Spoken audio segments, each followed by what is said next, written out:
Contar pra gente quais são as últimas informações que chegam dos Estados Unidos depois do anúncio de um cessar-fogo e novas bombas explodindo na região. Barão, bom dia pra você.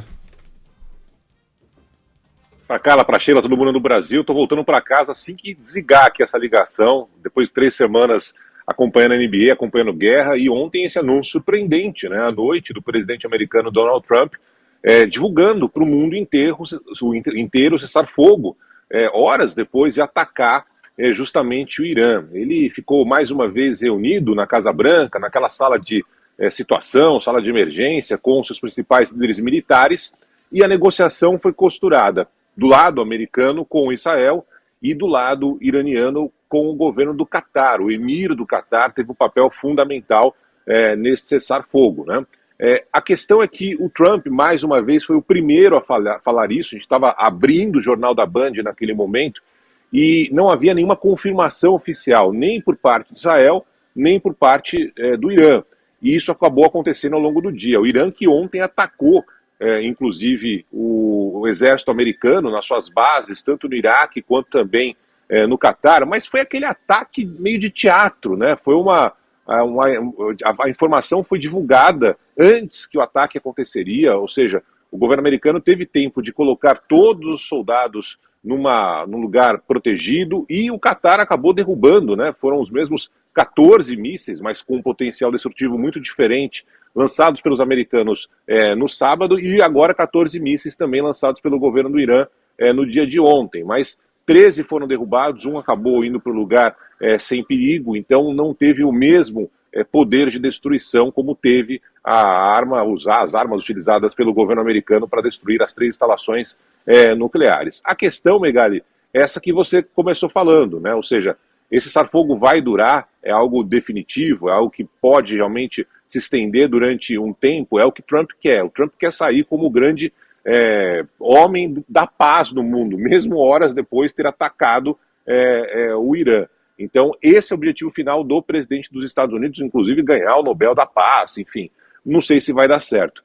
Tem uma questão curiosa que eles estão brincando muito por aqui, que é a seguinte: o Irã topou um cessar-fogo com um país que não reconhece, no caso Israel, horas depois de ter atacado um país que ele acabou de bombardear, mediado o acordo com o Catar, por outro que bombardeou 48 horas, no caso antes, no caso dos Estados Unidos. Ou seja, uma loucura que aconteceu, mas de qualquer forma, que bom que foi um anúncio de paz, cessar-fogo, e não um anúncio, por exemplo, que muita gente estava imaginando que poderia acontecer, dos Estados Unidos entrando para valer nesse conflito entre Israel e Irã.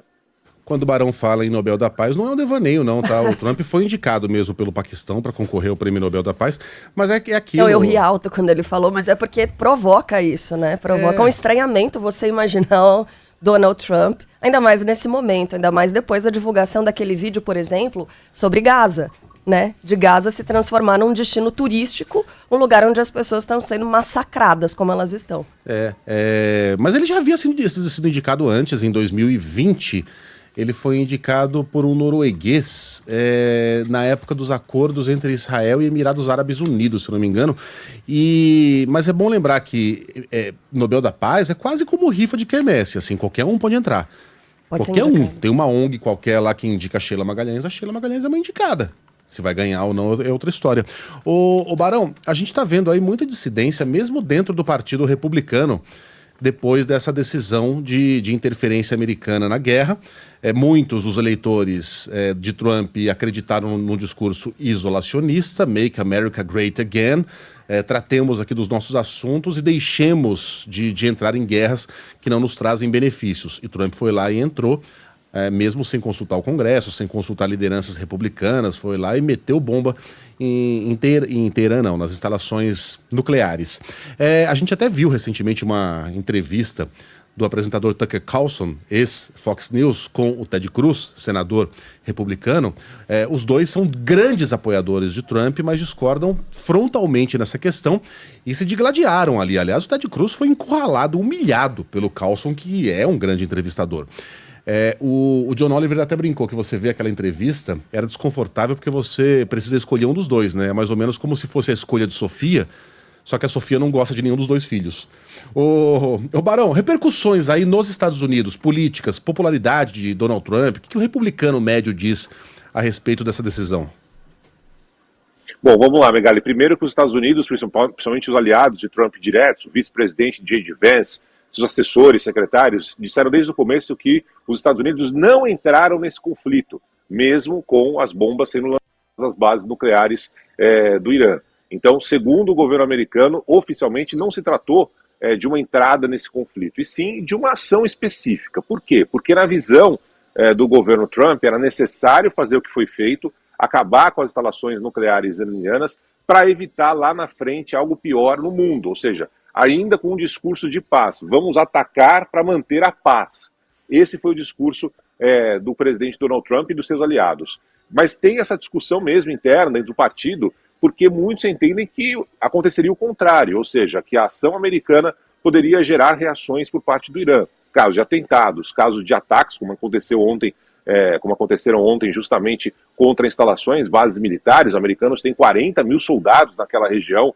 Só no Catar, que foi o país atingido, são 10 mil soldados ali que as bombas caíram. Então, muita gente por aqui achava que essa represália por parte do Irã aconteceria, e de fato aconteceu. Foi algo encenado, foi algo combinado, mas enfim, o Irã atacou ontem as bases americanas. De qualquer forma, Megali, com essa virada agora, né, com o Trump anunciando um cessar-fogo, aí vira ponto para o Trump, né? Ele conseguiu, no final das contas, aquilo que ele disse que faria, que era conseguir a paz. Se na prática essa paz vai ser duradoura, só o tempo dirá, Megali. Muito bem. O Glauber lembra que a Joelma e o Chimbinha já foram indicados ao Nobel da Paz. Essa é uma fake news que circulou lá para o final da década de 2010. Infelizmente não é verdade, mas muitos órgãos de imprensa divulgaram essa informação. Não é verdade, não. Ô, Barão, então boa viagem para você. O Barão faz 3 semanas que está dormindo em hotel de estrada, infestado de ratazanas, comendo aquele café da manhã sem graça, Fruit Loops com leite desnatado sem graça. Mas vai lá rever a Michelle, rever as crianças. E a gente volta a conversar com você já em Nova York. Parabéns pelo trabalho, irmão. Muito obrigado, bom trabalho para vocês. A gente volta a se falar. Beijos, valeu. Um beijo, Barão. Então, informação desta manhã aqui de Israel acusando o Irã de fazer novos ataques e, portanto, de violar o acordo de cessar-fogo. Mais cedo, as sirenes soaram ao norte do território israelense. As forças de defesa de Israel, prometeram uma resposta. O Irã, no entanto, negou ter feito novos ataques. Mas a informação desta manhã é de uma quebra do cessar-fogo que havia sido anunciado ontem mesmo. Larissa Biscaia acompanhou todas as informações ao longo dessa madrugada, comecinho da manhã, e está aqui com a gente no estúdio para trazer as informações mais recentes. Lari, bom dia. Oi, Sheila, bom dia para você, para todos. Não há previsão para a retomada desse acordo de cessar-fogo entre Israel e o Irã, desde que as forças de Benjamin Netanyahu acusaram o Irã de ter rompido o acordo que foi anunciado ontem mesmo pelo presidente americano Donald Trump. Pelas redes sociais, o ministro das Relações Exteriores do país persa, Abbas Aragashti, chegou a afirmar que aceitaria um cessar-fogo se Israel interrompesse a ofensiva. Os ataques deveriam ter parado nessa madrugada e o ministro acrescentou que o Irã fez ataques contra Israel até o último minuto do prazo, mas não pretende manter a ofensiva caso Israel cumpra a condição. Forças de defesa israelenses afirmaram que o Irã disparou após o horário definido, deixando pelo menos 4 pessoas mortas. O ministro da Defesa israelense, o Israel Katz, ordenou que o exército prepare uma resposta forte com alvos no coração de Teherã. Israel diz ainda ter interceptado 15 drones durante a madrugada, mas não deixa claro se os drones foram detectados antes ou depois do horário em que o cessar-fogo deveria entrar em vigor. Após as acusações, o Irã, que nega todos esses pontos de Israel sobre a violação do acordo de cessar-fogo, afirmou que as Forças Armadas não confiam na palavra de Israel e que as forças do Irã vão manter o dedo no gatilho para responder a qualquer novo ato de agressão. O Irã, por sua vez, também foi em entrevista à TV estatal e acusa Israel de também ter rompido esse acordo de cessar-fogo. Essa trégua, que foi anunciada por Donald Trump ontem, tinha a seguinte previsão. Primeiro, o Irã faria uma pausa, 12 horas depois seria a vez de Israel e, por fim, depois de 24 horas sem nenhum tipo de bombardeio, o cessar-fogo estaria oficialmente em vigor, o conflito seria considerado encerrado. Não foi o que aconteceu.